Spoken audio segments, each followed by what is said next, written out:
Dear students, in previous lectures we have discussed about the instrumentation of spectroscopy. Instrumentation means जैसे हमने discuss किया था कि spectrometer क्या होता है, स्पेक्ट्रोमीटर में ऐसी क्या टेक्निक होती है जिस वजह से सैंपल कोई भी ऑर्गेनिक कंपाउंड हम कंसिडर कर रहे हैं तो उसका हम स्पेक्ट्रा निकाल रहे हैं, यानी कि किस प्रिंसिपल के बेस पे होता है। जो भी पॉसिबल इंस्ट्रूमेंट है दोनों डिस्पर्सिव स्पेक्ट्रोमीटर और FTIR that is Fourier transform spectrometer, तो इन दोनों के बारे में हमने डिस्कस कर लिया है। आज इस लेक्चर्स में हम बात करेंगे कि कोई भी ऑर्गेनिक मॉलिक्यूल्स है उस ऑर्गेनिक मॉलिक्यूल में कितने अब्जॉर्प्शन बैंड आएंगे, यानी कि फंडामेंटल अब्जॉर्प्शन बैंड। तो सबसे पहले हम इस लेक्चर्स में यही पढ़ेंगे कि फंडामेंटल अब्जॉर्प्शन बैंड होते क्या हैं। कोई ऑर्गेनिक कंपाउंड है तो उस ऑर्गेनिक कंपाउंड में कितने फंडामेंटल अब्जॉर्प्शन बैंड आएंगे, और किसी पर्टिकुलर फंक्शनल ग्रुप के लिए किस पोजीशन पे इन IR स्पेक्ट्रम में किस पोजीशन पे बैंड आएगा या किस पोजीशन पे पीक आएगी, कैसे पीक आएगी, पीक की इंटेंसिटी है वो किस फैक्टर पे डिपेंड करेगी। तो आज इस लेक्चर्स में हम यही बात करेंगे, number of fundamental absorption band, position and intensity of absorption bands. तो ये सब डिस्कस करने से पहले, जैसे कि हमने प्रीवियस लेक्चर्स में पढ़ा है कि IR जो रेडिएशन है उसका अब्जॉर्प्शन क्यों होता है। IR रेडिएशंस का अब्जॉर्प्शन तभी होता है जब वाइब्रेशनल ट्रांजिशन होती है, या फिर हम कह सकते हैं कि जैसे ही IR रेडिएशंस का अब्जॉर्प्शन होता है, और कौन सी IR रेडिएशंस का, जब किन्हीं दो वाइब्रेशनल लेवल के बीच में कोई भी ऑर्गेनिक मॉलिक्यूल है और उस मॉलिक्यूल के दो वाइब्रेशनल लेवल्स के एनर्जी डिफरेंस के एग्जैक्टली मैच करती हुई कोई इंफ्रारेड रेडिएशंस आ रही है, और उस इंफ्रारेड रेडिएशंस का अब्जॉर्प्शन होते ही यहाँ पे वाइब्रेशनल ट्रांजिशंस होती है। तो इस वाइब्रेशनल ट्रांजिशंस में अगर वाइब्रेशनल ट्रांजिशन है मॉलिक्यूल की, वो ग्राउंड लेवल, जैसे पॉसिबल वाइब्रेशनल ट्रांजिशन है वो तो कितनी भी हो सकती है मॉलिक्यूल। जैसे कि हमने प्रीवियस लेक्चर्स में, अगर आपको ध्यान है तो हमने ये देखा था, ये ग्राउंड इलेक्ट्रॉनिक लेवल है, ये फर्स्ट एक्साइटेड इलेक्ट्रॉनिक लेवल है। each electronic level is associated with vibrational level and each vibrational level is associated with rotational level। तो जब भी इंफ्रारेड रेडिएशंस आ रही है किसी में, इंफ्रारेड रेडिएशंस की पूरी रेंज है एक, तो उस रेंज में से वाइब्रेशनल ट्रांजिशन है, हो सकता है यहाँ से ग्राउंड लेवल से, ये फर्स्ट एक्साइटेड स्टेट है, ये ग्राउंड लेवल है, तो ग्राउंड लेवल से जो ऊपर की जितनी भी है ये वाइब्रेशनल लेवल क्या है, एक्साइटेड स्टेट है। ये एक ग्राउंड लेवल है और ये बाकी एक्साइटेड स्टेट है वाइब्रेशनल की। तो इसमें सबसे लोवेस्ट एनर्जी की कौन सी होगी, ये वाली लोवेस्ट एक्साइटेड स्टेट। तो नॉर्मली जो पॉसिबल ट्रांजिशन है वो हो सकता है ग्राउंड से फर्स्ट एक्साइटेड स्टेट में हो, ग्राउंड से सेकंड एक्साइटेड स्टेट में हो, ग्राउंड से थर्ड एक्साइटेड स्टेट में हो। तो वो डिपेंड करता है उस मॉलिक्यूल की पर्टिकुलर वाइब्रेशन पे कि वो किस रेडिएशंस की एनर्जी को अब्जॉर्ब करके और हायर वाइब्रेशनल लेवल पे जाएगा।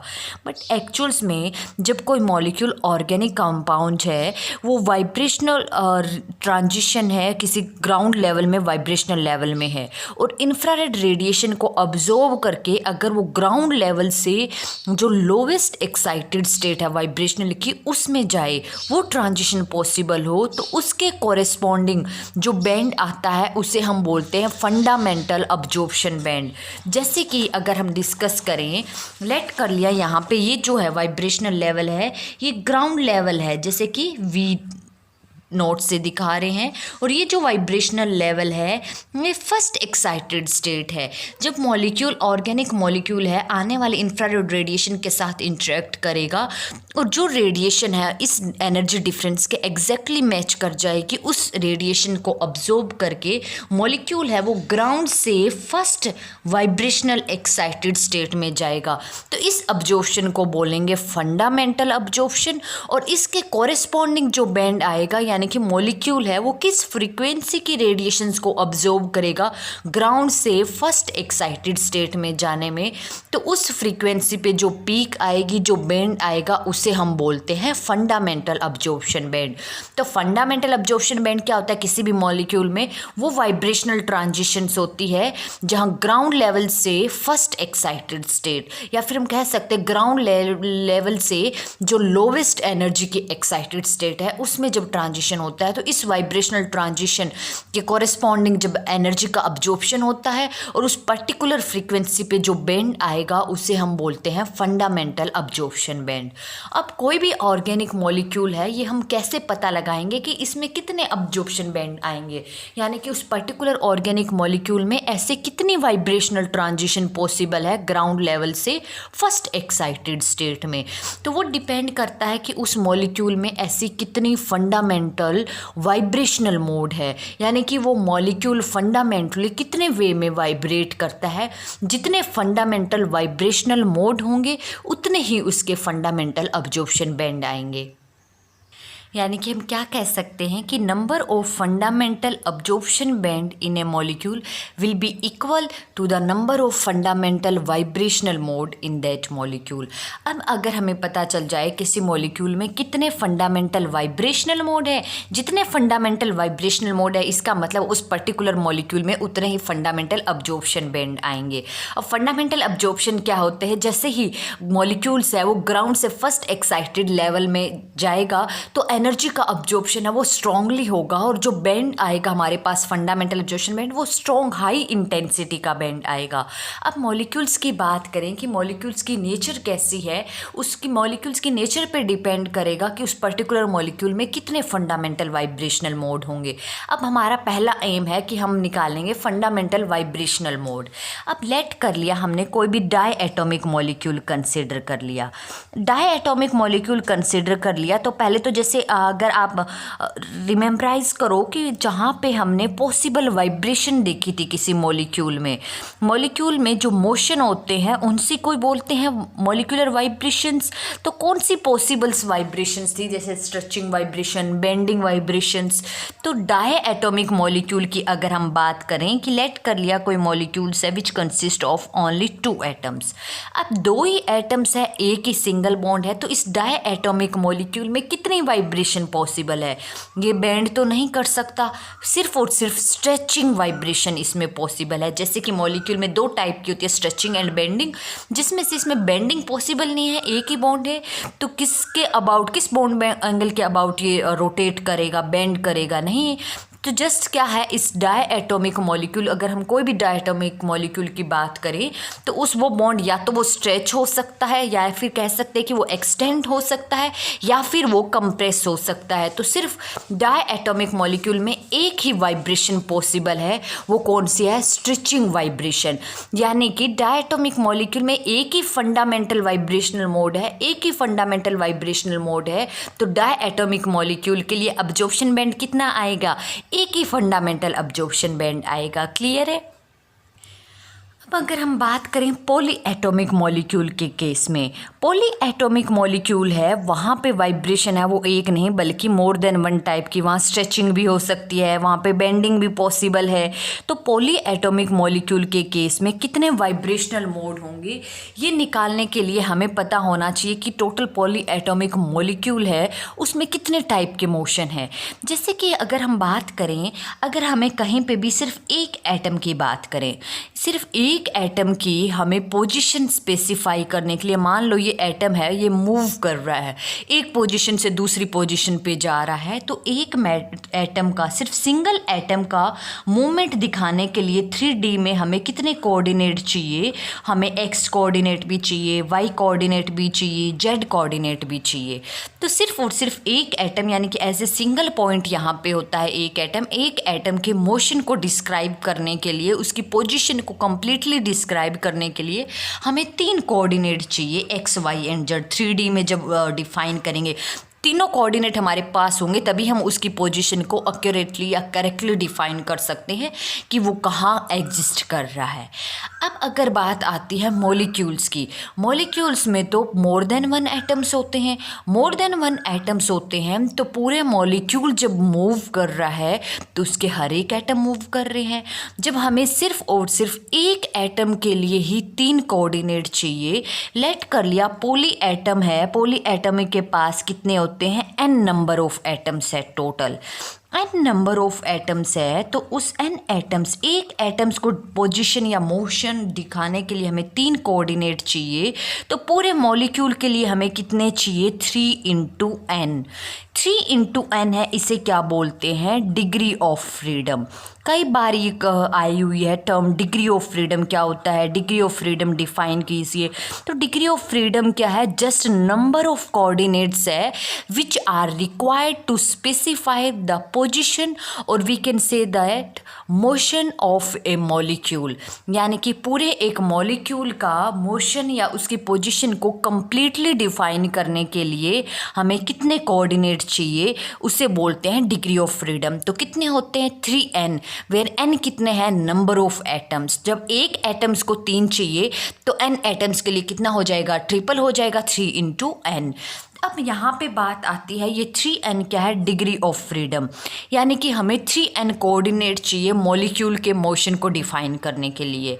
अब मॉलिक्यूल का मोशन है तो यहाँ पे ऑल टाइप के मोशन है, हर तरह के मोशन को डिफाइन करने के लिए हमें सिर्फ 3n कोऑर्डिनेट चाहिए। अब मॉलिक्यूल मोशन कितने तरीके से कर सकता है? मॉलिक्यूल है वो ट्रांसलेशन मोशन भी कर सकता है। ट्रांसलेशन यानी कि पूरी पोजीशन चेंज हो रही है, एक जगह से दूसरी जगह जा रहा है। Translational motion, rotational motion, vibrational motion, तो तीनों टाइप के कंसिडर कर रहा है। ये टोटल इस डिग्री ऑफ फ्रीडम में, यानी कि ये पूरे टोटल कोऑर्डिनेट है, इसमें सारे मोशन इंक्लूडेड है, ट्रांसलेशनल, रोटेशनल एंड वाइब्रेशनल। तो अब यहाँ से हमारे पास जब टोटल मोशंस के कोऑर्डिनेट आ गए तो यहाँ से वाइब्रेशनल कितने मोड होंगे, कितने पॉसिबल हम दिखा सकते हैं, वो कैसे निकालेंगे? उसके लिए हमने लेट कर लिया कि मॉलिक्यूल्स है वो हो सकता है, पॉली एटॉमिक मॉलिक्यूल्स है वो 2 टाइप का हो सकता है वो लीनियर मॉलिक्यूल हो या फिर हो सकता है वो नॉन लीनियर मॉलिक्यूल्स हो। अब अगर लीनियर मॉलिक्यूल्स की बात आती है तो लीनियर मॉलिक्यूल्स हो या फिर नॉन लीनियर। जब ट्रांसलेशनल मोशन की बात आ रही है यानी कि पूरा मॉलिक्यूल एक पोजीशन से मूव करके दूसरी पोजीशन पे जा रहा है, जब ट्रांसलेशन मोशन होता है तो तीनों कोऑर्डिनेट्स हमें चाहिए होते हैं उस मोशन को डिफाइन करने के लिए, x, y एंड z। तो ट्रांसलेशनल मोशन कितने होते हैं किसी भी मॉलिक्यूल में? ट्रांसलेशनल कोऑर्डिनेट या ट्रांसलेशन मोशन को डिफाइन करने वाले कोऑर्डिनेट लीनियर के केस में भी 3 होंगे, नॉन लीनियर के केस में भी 3 होंगे। नेक्स्ट आता है रोटेशनल मोड। रोटेशनल मोड कितने पॉसिबल है या फिर रोटेशनल मोड डिफाइन करने के लिए, जैसे अगर हम बात करें लीनियर मॉलिक्यूल की, लीनियर मॉलिक्यूल है वो इस डायरेक्शन में होगा, लेट कर लिया जैसे कि x, सिंपल हम बात कर लें जैसे A, B एंड C कोई लीनियर मॉलिक्यूल्स है। अब लीनियर मॉलिक्यूल्स है तो वो या तो वो x एक्सिस में होगा या फिर वो y एक्सिस में होगा या फिर वो z एक्सिस में होगा, किसी एक एक्सिस के अलोंग होगा जब वो लीनियर है। तो जब कोई लीनियर मॉलिक्यूल है वो रोटेट करेगा अपनी एक्सिस के अबाउट, मान लो जब वो अपनी ही एक्सिस के अबाउट रोटेट करेगा तो उसका वो पर्टिकुलर कोऑर्डिनेट तो चेंज नहीं होगा, बाकी है वो चेंज होंगे। तो इसके लिए लीनियर मॉलिक्यूल के लिए रोटेशनल मोशन को डिफाइन करने के लिए कितने कोऑर्डिनेट? 2 ही चेंज हो रहे हैं। तो रोटेशनल मोड के लिए रोटेशनल मोशन को डिफाइन करने कितने चाहिए? यहाँ पे 2 चाहिए हमें, 2 रोटेशनल मोड है वो पॉसिबल है। अब नॉन लीनियर है तो वो रोटेट कर रहा है तो उसमें तीनों चेंज होंगे, x, y एंड z। हमें 3 कोऑर्डिनेट चाहिए यानी कि 3 मोड पॉसिबल है कि तीनों चेंजेस हो सकते हैं। तो नॉन लीनियर के केस में रोटेशनल है वो कितने होंगे? 3 होंगे। अब बचे वाइब्रेशनल कैसे निकालेंगे? जो टोटल हमारे पास है 3n, टोटल में से ट्रांसलेशनल और रोटेशनल अगर माइनस कर दें तो हमारे पास क्या बचेगा? वाइब्रेशनल। लीनियर के केस में अगर बात करें तो टोटल कितने हैं? 3n, और ट्रांसलेशनल और रोटेशनल कितने हैं? 3 + 2 5, यानी कि वाइब्रेशनल मोड है वो कितने होंगे? लीनियर के केस में 3n - 5 और नॉन लीनियर के केस में कितने हो जाएंगे? 3n - 6। तो किसी भी एटम्स है, पॉली एटॉमिक मॉलिक्यूल्स है या फिर डाई एटॉमिक मॉलिक्यूल्स है, हम यही फॉर्मूला लगाएंगे। क्या होगा? वाइब्रेशनल मोड निकालने हैं तो अगर एटम के पास n क्या है? नंबर ऑफ एटम्स, लीनियर है तो 3n - 5 फॉर्मूला लगाएंगे और नॉन लीनियर है तो 3n - 6 लगाएंगे। और वाइब्रेशनल मोड आएंगे, जितने वाइब्रेशनल मोड होंगे हमें ये कहेंगे कि उतने ही फंडामेंटल अब्जॉर्प्शन बैंड होने चाहिए। अब एग्जाम्पल के तौर पे अगर हम निकालें, जैसे कि वाटर का केस कंसीडर करें, H2O। वाटर के अंदर टोटल कितने एटम है? 2 हाइड्रोजन है और 1 ऑक्सीजन है, तो N कितना हो गया? 3। अगर मैं बोलूँ कि वाटर के अंदर वाइब्रेशनल मोड कितने होंगे, अब वाटर की स्ट्रक्चर है वो कैसी है? वाटर लीनियर है या फिर नॉन लीनियर है? वाटर कैसी होती है? बेंट स्ट्रक्चर होती है ना, तो नॉन लीनियर मॉलिक्यूल है वाटर की स्ट्रक्चर है वो इस टाइप की होती है। ऑक्सीजन है वो sp3 हाइब्रिडाइज होते हैं, यहाँ लोन इलेक्ट्रॉन्स होते हैं, और बेंट या वी शेप होती है, लीनियर नहीं होता, तो ये नॉन लीनियर की कैटेगरी में आएगा। तो नॉन लीनियर के लिए वाइब्रेशन कितना होगा? 3n-6। n कितना है यहाँ पे? 3 × 3 - 6 दैट इज 9 - 6, यानी कि वाटर के केस में कितने वाइब्रेशनल मोड होंगे? 3 होंगे। सेकंड एग्जाम्पल है carbon dioxide. Carbon dioxide CO2 है वो कैसी स्ट्रक्चर है? लीनियर स्ट्रक्चर है। यहाँ पे एटम कितने हैं? 3 एटम है। लीनियर के लिए अगर हम फंडामेंटल वाइब्रेशनल मोड निकालें, लीनियर के लिए क्या होगा? 3n-5, तो 3 × 3 - 5 दैट इज 9 - 5 कितना हो जाएगा? 4। तो कार्बन डाइऑक्साइड में फंडामेंटल वाइब्रेशनल मोड है वो कितने हैं? 4। जब फंडामेंटल वाइब्रेशनल बॉन्ड है तो फंडामेंटल अब्जॉर्प्शन बैंड कितने आने चाहिए? 4 आने चाहिए। क्लियर है?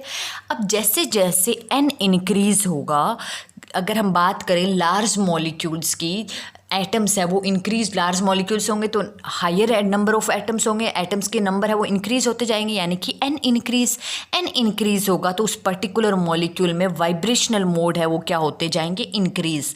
जब फंडामेंटल वाइब्रेशनल बॉन्ड इंक्रीज, इसका मतलब फंडामेंटल अब्जॉर्प्शन बैंड इंक्रीज, यानी कि उस पर्टिकुलर जिस मॉलिक्यूल में जितने ज़्यादा नंबर ऑफ एटम्स होंगे उस मॉलिक्यूल के कॉरेस्पॉन्डिंग उतने ही फंडामेंटल बैंड आने चाहिए IR स्पेक्ट्रोस्कोपी में या IR स्पेक्ट्रम में। लेकिन एक्चुअल में हम जितने फंडामेंटल अब्जॉर्प्शन बैंड इस फॉर्मूले से एक्सपेक्ट करते हैं उतने नहीं आ पाते हैं, उससे कम आते हैं। ऐसा क्यों? क्या रीज़न है?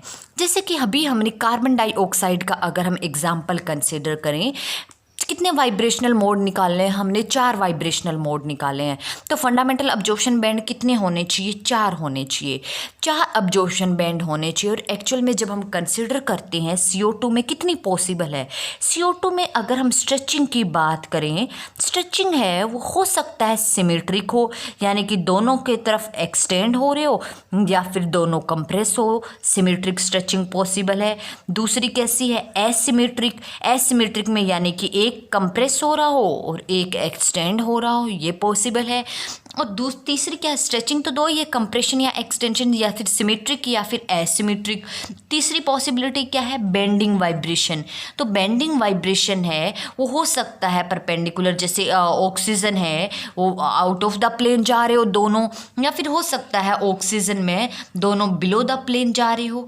दोनों पॉसिबल जो बेंडिंग वाइब्रेशंस है वो ये 4 पॉसिबल बेंडिंग वाइब्रेशंस है जो हमने फंडामेंटल निकाल लिया। स्ट्रेचिंग में सिमेट्रिक और एसिमेट्रिक, और बेंडिंग में है जब लीनियर मॉलिक्यूल है तो 2 पॉसिबल है। ऑक्सीजन है वो दोनों हो सकता है अबव द प्लेन जा रहे हो या फिर दोनों बिलो द प्लेन जा रहे हो। जैसे बेंडिंग की अगर हम बात करें तो यहाँ पे वेगिंग पॉसिबल है, वेगिंग में यही होता है सेम। अब बात आती है यहाँ पे कौन सी पॉसिबल है जो हम एक्सपेक्ट करें, क्या एक्चुअल में वो अलाउड है या फिर फॉरबिडन है अकॉर्डिंग टू सिलेक्शन रूल के अकॉर्डिंग अगर हम बात करें तो ये कैसा मॉलिक्यूल है? सेंट्रोसिमेट्रिक है। एक कंडीशन थी कि वही वाइब्रेशनल ट्रांजिशन पॉसिबल है which accompanied by change in dipole moment, लेकिन जो मॉलिक्यूल सेंट्रोसिमेट्रिक है वहाँ वाइब्रेशनल ट्रांजिशन के कोरिस्पॉन्डिंग डायपोल मोमेंट में चेंज क्या होता है? 0 चेंज आता है। तो ये जो सेंट्रोसिमेट्रिक है तो सिमेट्रिक वाइब्रेशन है कार्बन डाइऑक्साइड में, वहाँ वो क्या है? पॉसिबल ही नहीं है। IR इनएक्टिव है तो ये तो होगी ही नहीं। यहाँ पे रेडिएशन का अब्जॉर्प्शन ही नहीं होगा IR सिमेट्रिक में, तो ये तो कैंसिल हो गई। अब ऑब्जर्व ही नहीं होगी, इसके कॉरेस्पॉन्डिंग बेंड आएगा ही नहीं।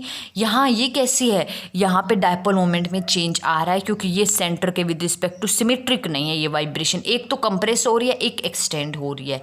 और ये ऑब्जर्व किया गया कि ये जो दोनों है ये दोनों सेम एनर्जी पे आती है। अप्रोक्सीमेटली 667 सेंटीमीटर इनवर्स के वेव नंबर के रेडिएशंस को ऑब्जर्व करता है। तो इन दोनों के बैंड है वो एक ही पोजीशन पे आता है। जब कभी दो अब्जॉर्प्शन बैंड है वो एक ही एनर्जी की रेडिएशंस को ऑब्जर्व करे या कोई दो अब्जॉर्प्शन बैंड एक ही एनर्जी पे शो हो तो उसे बोलते डीजनरेट बैंड। डीजनरेट मतलब सेम एनर्जी। तो एक्चुअल्स में कार्बन डाइऑक्साइड के हमने एक्सपेक्ट कितने किए थे, 4, और कितने रहे हैं, एक तो ये वाला एसिमेट्रिक स्ट्रेचिंग और ये बेंडिंग 2 है बट होगा एक ही एनर्जी का अब्जॉर्प्शन होगा, सेम एक ही पोजीशन पे बेंड। तो एक्सपेक्ट 4 के और एक्चुअल में आए कितने, 2। तो फंडामेंटल अब्जॉर्प्शन बेंड जितने हम एक्सपेक्ट करते हैं उतने नहीं आते हैं। उसकी क्या रीज़न है? सबसे पहला रीज़न है कि कुछ फंडामेंटल वाइब्रेशनल जो होती है वो बहुत वीक होती है, बहुत कम इंटेंसिटी की, बहुत कमज़ोर होती है, जो कि हमारी अब्जॉर्प्शन हमारी स्पेक्ट्रा में रिकॉर्ड ही नहीं होती है। कई बार ऐसे बैंड रिकॉर्ड नहीं हो पाती है। सेकंड रीज़न है कि कुछ फंडामेंटल वाइब्रेशन है वो एक दूसरे के बहुत क्लोज आती है कि हम डिफ्रेंशिएट ही नहीं कर पाते कि वो एक ही फंडामेंटल बैंड है या फिर 2 है। जैसे कि अभी बताया मैंने कार्बन डाइऑक्साइड का है तो ये बेंडिंग 2, लेकिन दोनों ही 667 सेंटीमीटर के आसपास आती है। तो हम ये डिफरेंस नहीं कर पाएंगे कि यहाँ पे 2 बैंड है या फिर ये एक ही बैंड है, यानी कि दोनों एक दूसरे के साथ ओवरलैप कर जाते हैं। थर्ड रीज़न है कि कुछ फंडामेंटल वाइब्रेशनल्स में जो एनर्जी चेंज आता है वो यूजुअल आईआर रीजन से बाहर चला जाता है। जैसे यूजुअल आईआर रीजन है, हमने आईआर रीजन को 3 पार्ट में डिवाइड किया था। कौन कौन से? Far IR, near IR and ordinary IR. Ordinary IR region था हमारा, वो कितना था, 2.5 माइक्रोमीटर से लेकर 15 माइक्रोमीटर। हमने जो टेक्निक कंसिडर की थी जैसे कि डिस्पर्सिव और FTIR डिस्कस कर रहे थे, वो भी इसी रेंज में वर्क करते हैं। कई बार फंडामेंटल वाइब्रेशंस जो होती है वो इन रेंज से बाहर चली जाती है, या तो इससे हाई चली जाएगी या इससे थोड़ी लेस हो जाएगी। इससे बाहर चली जाएगी इस रेंज से तो वो हमारे IR स्पेक्ट्रम में अब्जॉर्ब भी नहीं होगी, या फिर हमारे नॉर्मल जो रीज़न है उसमें नहीं आएगी। तो ये रीज़न है कुछ जहाँ पे फंडामेंटल अब्जॉर्प्शन बैंड है वो हमने देखा कि कितने होते हैं, हम कैसे निकालेंगे, और जितने हम एक्सपेक्ट करते हैं उतने नहीं हो पाते हैं। क्लियर है? अब हमने ये तो देख लिया किसी भी ऑर्गेनिक मॉलिक्यूल में कितने फंडामेंटल या अब्जॉर्प्शन बैंड पॉसिबल है IR स्पेक्ट्रम में। अब हम बात करते हैं पोजीशन और इंटेंसिटी की, कि कोई भी जब स्पेक्ट्रा आएगा किसी पर्टिकुलर फंक्शनल ग्रुप है वो किस पोजीशन में आएगा या किस पर्टिकुलर फ्रीक्वेंसी की रेडिएशंस को अब्जॉर्ब करेगा। जैसे कि यहाँ पे हम बात करते हैं, जस्ट स्टडी करने के लिए, सिंप्लीफाई करने के लिए हम अगर 2 पार्ट में डिवाइड कर ले, अब्जॉर्प्शन स्पेक्ट्रम को हमने 2 पार्ट में डिवाइड कर लिया है। जैसे कि पहला जो रीज़न सिंपल, प्रीवियस लेक्चर में मैंने आपको बताया कि नॉर्मल ऑर्डिनरी जो IR रीज़न है वो कितना है, 2.5 से 15 micrometre in terms of wavelength. अगर हम वेव नंबर की टर्म्स में बात करें, वेव नंबर के टर्म्स में कितना होगा, 650 सेंटीमीटर इनवर्स से 4000 सेंटीमीटर इनवर्स।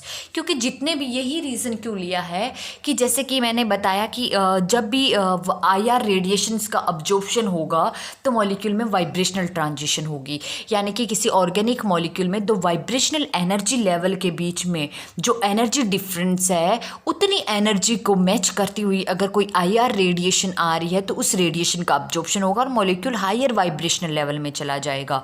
तो एक्चुअल में ऑर्गेनिक मॉलिक्यूल में जो 2 वाइब्रेशनल लेवल के बीच में एनर्जी डिफरेंस होता है वो अप्रोक्सीमेटली 650 से 4000 सेंटीमीटर के इनवर्स के बीच में ही होता है। और ये रेंज हमारी कौन सी है, ऑर्डिनरी IR रीजन की है। तो इस जस्ट सिंप्लीफाई करने के लिए इस रीजन को, स्पेक्ट्रम को दो पार्ट में डिवाइड किया गया, functional group region and fingerprint region.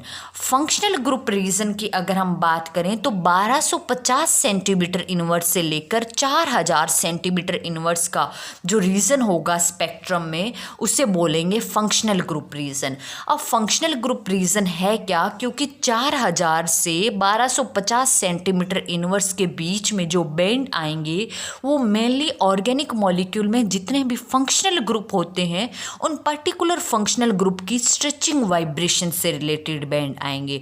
यानी कि उन फंक्शन ग्रुप की जो स्ट्रेचिंग वाइब्रेशन से जो वाइब्रेशनल ट्रांजिशन होगी, जो रेडिएशन का अब्जॉर्प्शन होता है वो मेनली इस रीजन में होता है 1250 से 4000। तो 1250 से 4000 के बीच में जो बैंड आएंगे, जो पीक आएगी वो फंक्शनल ग्रुप की वजह से आएगी, या इसलिए इस रीजन को बोलते हैं फंक्शनल ग्रुप रीजन।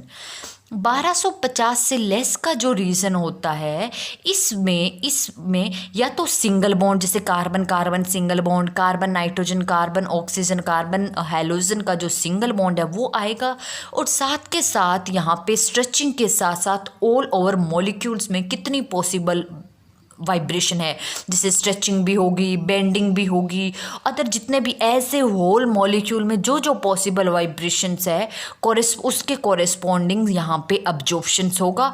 और यहाँ पे बहुत कॉम्प्लेक्स स्पेक्ट्रा आएगा, ये इतने पार्ट में बहुत लार्ज नंबर ऑफ पीक आएगी, कुछ हाई इंटेंसिटी की, कुछ लेस इंटेंसिटी की, जैसे ट्विस्टिंग की वजह से बेंडिंग में ट्विस्टिंग भी हो रही है मॉलिक्यूल में, वेगिंग भी हो रही है, वहाँ पे सीजरिंग भी हो रही है, रॉकिंग भी हो रही है। तो जितनी भी पॉसिबल बेंडिंग वाइब्रेशंस है या फिर कुछ स्ट्रेचिंग की, तो जितनी भी यहाँ पे ट्रांजिशन, वाइब्रेशनल ट्रांजिशन भी हो रही है, रोटेशनल ट्रांजिशंस भी हो रही है, तो ऐसे वोल जितने भी पॉसिबल वाइब्रेशंस है वो सब का स्पेक्ट्रा है वो 1250 से लेस सेंटीमीटर इनवर्स, यानी कि 650 से 1250 का। ये जो रीजन होता है ये ऐसे फिंगरप्रिंट की तरह बिहेव करता है, जैसे ह्यूमन में जो फिंगरप्रिंट होता है।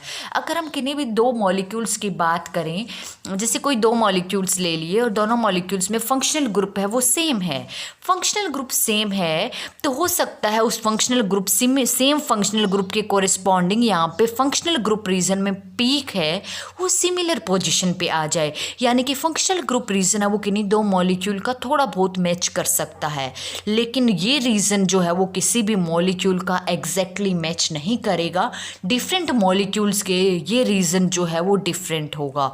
अगर ये फिंगरप्रिंट ये रीजन किसी भी मॉलिक्यूल का मैच कर रहा है एग्जैक्टली, यानी कि पीक है वो पीक के साथ मैच कर रही है, हर एक भी ईच पीक है वो ईच पीक के साथ मैच कर रही है, इसका मतलब वो दोनों कंपाउंड सेम है, आइडेंटिकल है। तो आइडेंटिकल कंपाउंड्स के केस में ही ये रीज़न है वो सेम होगा, अदरवाइज ये रीज़न है वो क्या होगा, डिफरेंट होगा। तो इसलिए इस रीज़न को फिंगरप्रिंट रीज़न भी बोल दिया जाता है। फिंगरप्रिंट रीज़न सेम है तो हम कहेंगे वो बिल्कुल आइडेंटिकल है, अगर फिंगरप्रिंट रीज़न डिफरेंट है तो हम कहेंगे वो मॉलिक्यूल्स आइडेंटिकल नहीं है, वो डिफरेंट मॉलिक्यूल्स है। जैसे कि अगर हम यहाँ पे पोजीशंस देखें तो 650 से 1550 के बीच में carbon carbon single bond, nitrogen carbon nitrogen carbon oxygen carbon halogen single bond की पीक आएगी। जैसे जैसे बॉन्ड की स्ट्रेंथ बढ़ती जाएगी, जैसे कि अकॉर्डिंग टू हुक्स लॉ हमने देखा वेव नंबर है वो क्या होता जाएगा, वेव नंबर या फ्रीक्वेंसी है वो इंक्रीज होती जाएगी। तो सिंगल बॉन्ड से ज़्यादा फ्रीक्वेंसी का कौन सा होता है, डबल बॉन्ड।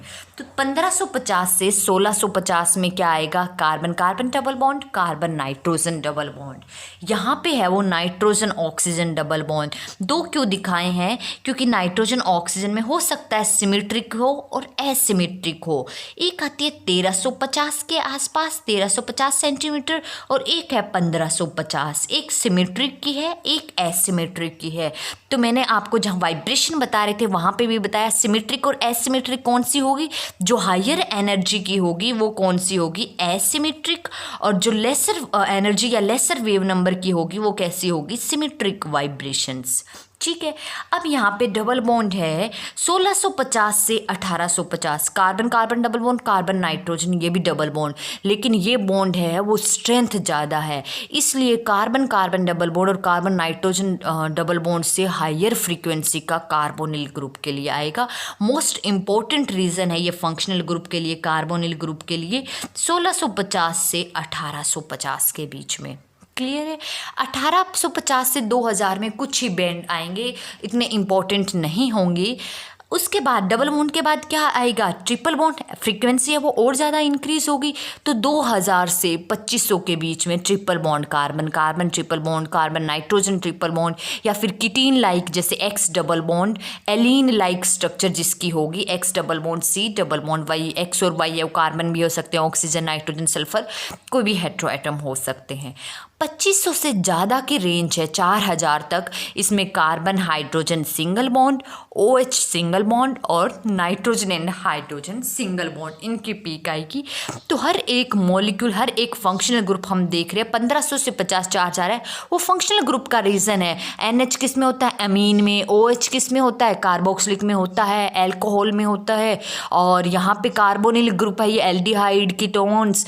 तो ये फंक्शनल ग्रुप रीज़न है 1250 से ऊपर, और 1250 से नीचे का जो रीज़न है इसे क्या बोलते हैं, फिंगरप्रिंट रीज़न है। तो ये हमें जो डाटा किस फंक्शनल ग्रुप की पीक है वो किस पोजीशन पे आएगी ये हमें याद रखना पड़ेगा नॉर्मली। अब जैसे हमें इस स्पेक्ट्रा से बहुत यूज़फुल इंफॉर्मेशन मिलती है। अब 1600 से 50 से 1800 के बीच में कोई पीक आ रही है, अगर कोई पीक आ रही है तो हम ये देखेंगे कि उस पर्टिकुलर ऑर्गेनिक कंपाउंड में कार्बोनिल ग्रुप हो सकता है वो कार्बोनिल ग्रुप कार्बोक्सिलिक एसिड हो, या फिर हो सकता है वो एल्डिहाइड हो, या फिर कीटोन हो। तो अगर किसी कॉरेस्पॉन्डिंग इस रीजन में कोई पीक आ रही है तो ये हमें हिंट देता है कि ये पर्टिकुलर फंक्शनल ग्रुप हो सकता है। लेकिन अगर ये नहीं आ रही है 1650 से 1800 तक कोई पीक नहीं आ रही है स्पेक्ट्रा में, तो वहाँ हम कंफर्म हो जाते हैं कि इस मॉलिक्यूल में कार्बोनिल ग्रुप है ही नहीं। तो इससे हम क्या कह सकते हैं कि किसी पूरे स्पेक्ट्रा में अगर किसी पर्टिकुलर फंक्शनल ग्रुप के कॉरेस्पॉन्डिंग कोई पीक आ रही है तो वहाँ हम ये कहते हैं कि वो पर्टिकुलर फंक्शनल ग्रुप हो सकता है। लेकिन अगर उस पर्टिकुलर रीजन में कोई पीक अब्सेंट आ रही है तो वहाँ वो अब्सेंस है, उस पर्टिकुलर फंक्शनल ग्रुप की पीक की अब्सेंस है, वो ये गारंटी हो जाती है कि वो पर्टिकुलर फंक्शनल ग्रुप है वो मॉलिक्यूल में अब्सेंट है, वो है ही नहीं है।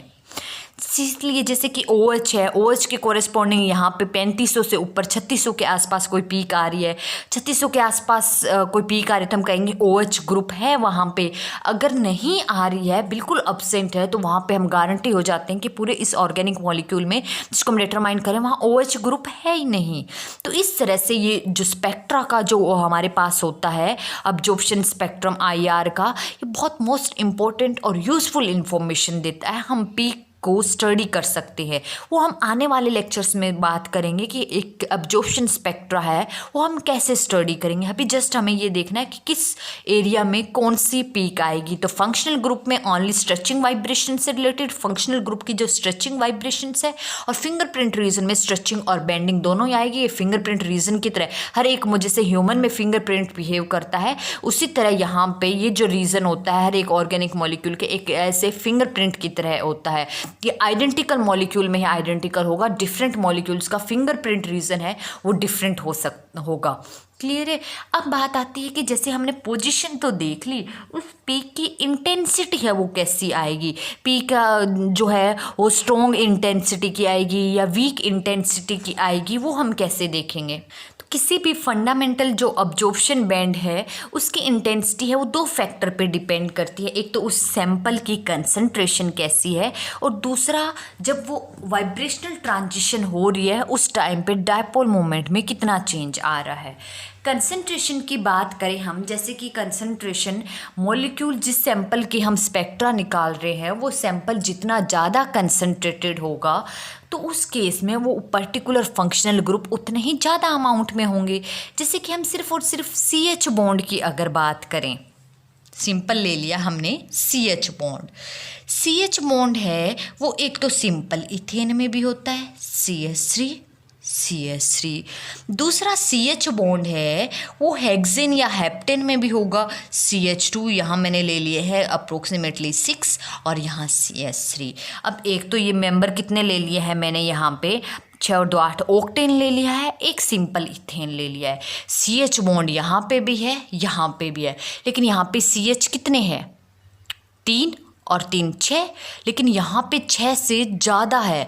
यहाँ कंसंट्रेशन है CH ग्रुप की वो ज़्यादा है, तो इस केस में जो CH की इंटेंसिटी आएगी वो हाई आएगी एज कंपेयर टू दिस। या दूसरे तरीके से भी समझ सकते हैं हम, जैसे इथेन है, इथेन का मैंने बहुत डाइल्यूट सॉल्यूशन ले लिया है। डाइल्यूट सॉल्यूशन ले लिया तो कुछ ही CH ग्रुप होंगे यहाँ पे। अगर मैं सैंपल बहुत ज़्यादा कंसनट्रेटेड ले लूँ, जितनी इथेन इस सैंपल की अमाउंट बढ़ाती जाऊँगी उतने ही वहाँ पे CH number of CH group है वो बढ़ते जाएंगे। जितने ज़्यादा CH होंगे उस पर्टिकुलर CH का जहाँ बैंड आना चाहिए उस पोजीशन पे बैंड है वो बहुत स्ट्रॉन्ग इंटेंसिटी का आएगा। तो इस तरह से सैंपल की कंसनट्रेशन है वो उस पर इंटेंसिटी डिपेंड करती है। सेकेंड है magnitude of dipole moment change. अब जैसे मैंने बताया कि वाइब्रेशनल ट्रांजिशन होगी तभी IR रेडिएशन का अब्जॉर्प्शन होगा, और वाइब्रेशनल ट्रांजिशन कब होगी, which are accompanied by change in dipole moment, जहां डायपोल मोमेंट में चेंज आएगा। अब जैसे मैंने बताया कि कार्बन कार्बन डबल बॉन्ड की भी पीक आती है और कार्बन ऑक्सीजन की भी पीक आती है। डबल बॉन्ड है तो किस केस की इंटेंसिटी, किस केस में स्ट्रॉन्ग इंटेंसिटी आएगी, जहां पे डायपोल मोमेंट में चेंज ज़्यादा आएगा। अब कार्बन ऑक्सीजन बॉन्ड है ये हाईली पोलर है as compare to carbon carbon double bond. ये ज़्यादा पोलर है तो इसका डायपोल मोमेंट है वो ज़्यादा होगा as compare to carbon carbon double bond. Dipole moment ज़्यादा होगा तो ड्यूरिंग स्ट्रेचिंग वाइब्रेशन इसके डायपोल मोमेंट में वो चेंज आएगा वो ज़्यादा आएगा as compare to carbon carbon double bond. तो ज़्यादा डायपोल मोमेंट में चेंज आएगा तो इस कार्बोनिल ग्रुप की जो पीक आएगी, अब्जॉर्प्शन बैंड आएगा वो स्ट्रॉन्ग इंटेंसिटी का आएगा as compare to carbon carbon double bond. तो ये डिपेंड करता है, जो बॉन्ड जितना ज़्यादा पोलर होगा ड्यूरिंग वाइब्रेशनल ट्रांजिशन उसकी डायपोल मोमेंट में उतना ज़्यादा चेंज आएगा। डायपोल मोमेंट में जितना चेंज आएगा तो उस पर्टिकुलर फंक्शनल ग्रुप का जो बैंड है वो उतनी ही हायर इंटेंसिटी का होगा। क्लियर है? तो इस तरीके से हम इंटेंसिटी भी कंपेयर कर सकते हैं। किसी पर्टिकुलर फंक्शनल ग्रुप है उसकी कितने, उसका बैंड अब्जॉर्प्शन बैंड कितने होंगे उस पर्टिकुलर मॉलिक्यूल में, किस पोजीशन पे होंगे, किस पोजीशन पे है, किस इंटेंसिटी के होंगे, स्ट्रॉन्ग इंटेंसिटी के होंगे या वीक इंटेंसिटी के होंगे या फिर मीडियम आएगा, हम आपस में कंपेयर कर सकते हैं ऑर्गेनिक मॉलिक्यूल्स में। क्लियर है? अब आने वाले लेक्चर्स में हम एग्जैक्ट पोजीशन बताएंगे कि कोई पर्टिकुलर फंक्शनल ग्रुप है वो किस रेडिएशन या किस एनर्जी की या फिर किस फ्रीक्वेंसी की रेडिएशंस को अब्जॉर्ब करेगा और कौन कौन से फैक्टर है जो उसकी अब्जॉर्प्शन फ्रीक्वेंसी को अफेक्ट करेंगे। आज के लेक्चर में इतना ही। Thank you.